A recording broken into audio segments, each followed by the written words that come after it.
Mencegah terjadinya peredaran dan penyalahgunaan narkoba, Polresta Denpasar melakukan razia di sejumlah tempat hiburan malam. Hasilnya petugas menemukan 1 orang yang diduga positif narkoba. Puluhan personel gabungan dari Polresta Denpasar dan BNN Kabupaten Badung, Sabtu hingga Minggu dini hari melakukan razia di sejumlah tempat hiburan malam yang ada di kawasan Denpasar. Pada razia kali ini, petugas melakukan pemeriksaan badan dan seluruh barang bawaan pengunjung serta pelayan. Sasarannya adalah pengunjung ataupun pelayan yang menggunakan atau membawa narkoba. Petugas juga melakukan tes urin terhadap pengunjung yang dicurigai menggunakan narkoba. Petugas menemukan 1 orang yang positif mengandung obat-obatan. Sementara hasilnya masih dilihat tadi dari ada indikasi, tapi masih kita pastikan, kita temukan 1 orang, masih kita dalami dalam penyelidikan.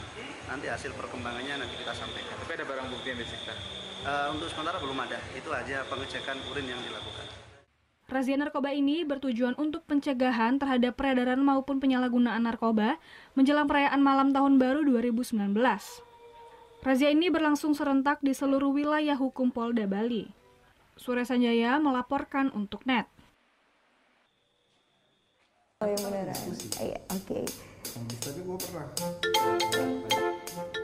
Nah, udah kan nonton beritanya? Jangan lupa di subscribe, di like, dan juga di komen ya akun YouTube dari Net Bali. Terima kasih udah subscribe. Yang belum, jangan sampai lupa. Di sebelah sini nih. Subscribe.